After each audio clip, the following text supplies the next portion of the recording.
Facility administrators currently operate under a constant, heavy administrative load, balancing intricate care models against uncompromising and strict regulatory oversight. Illinois Administrative Code Section 132.105 dictates that certification reviews can occur at any facility, at will, and without prior notice. The state systematically audits at least 1/3 of all providers annually. There is no off-season for compliance. If an inspector finds a facility out of compliance during one of these unannounced visits, the state issues a strict notice of violation within 15 days, demanding immediate response and correction. This creates an acute tension. Leadership must maintain flawless institutional records, while frontline staff navigate unpredictable clinical realities. Too often, facilities treat incident reporting as a reactive chore, filing paperwork after a crisis simply to satisfy a legal requirement. This Office of the Inspector General slide details Rule 50 and the preponderance of evidence standard.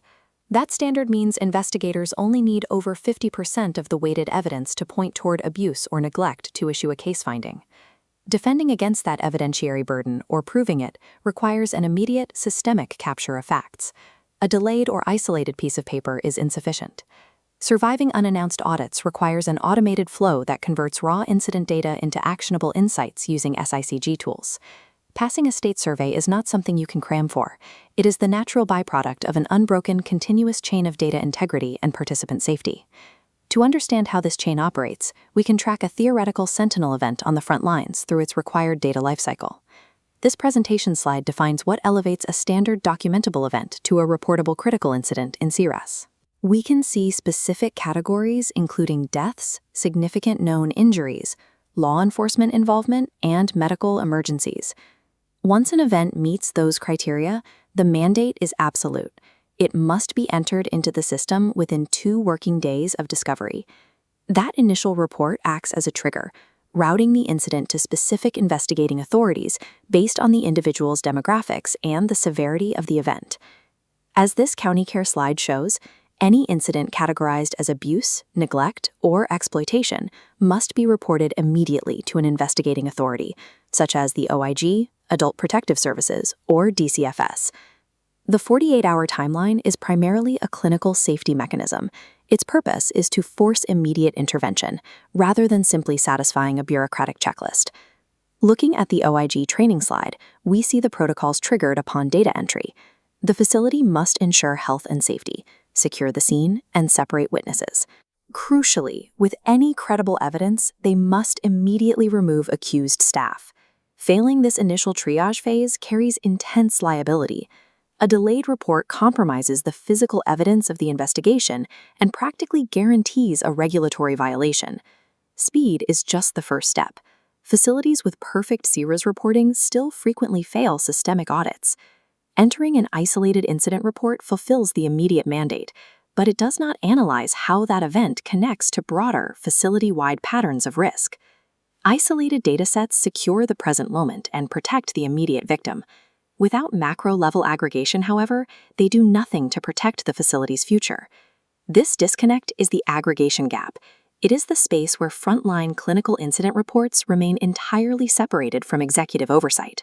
Operating in this gap forces administrators to fly blind, remaining unaware of systemic vulnerabilities in their own buildings until an outside surveyor points them out.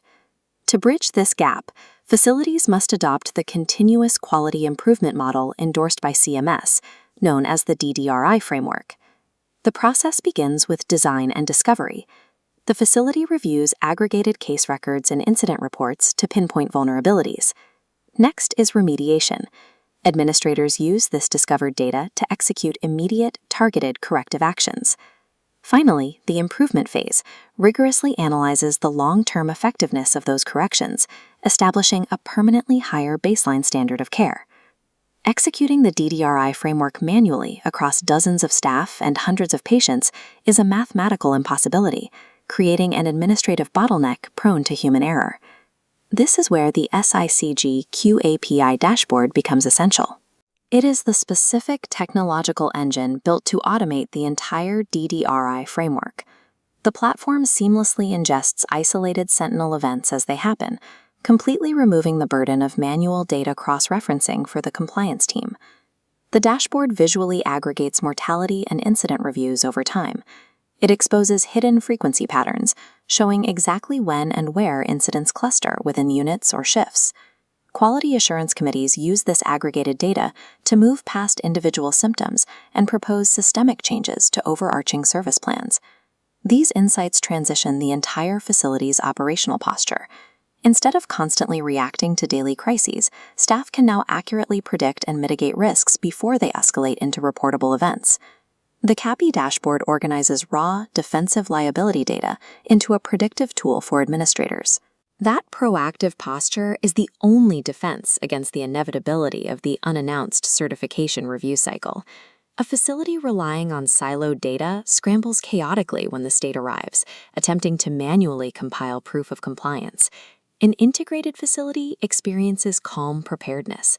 The SICG tools actively generate specialized survey readiness self-assessment reports based on the exact data already flowing through the system. These self-assessments mirror the methodology and metrics utilized by actual state surveyors, testing the system against the strict regulatory standard before the audit occurs. Strict regulatory compliance and high-quality clinical care converge into a single unified workflow. By combining rapid CIRAS reporting with dashboard diagnostics, a facility maintains a state of continuous readiness, replacing uncertainty with a verifiable paper trail. The SICG platform functions as the structural spine supporting facility-wide excellence. When an unannounced surveyor walks through the doors, a facility powered by this architecture does not need to fabricate an illusion of compliance. They simply present their everyday operational reality.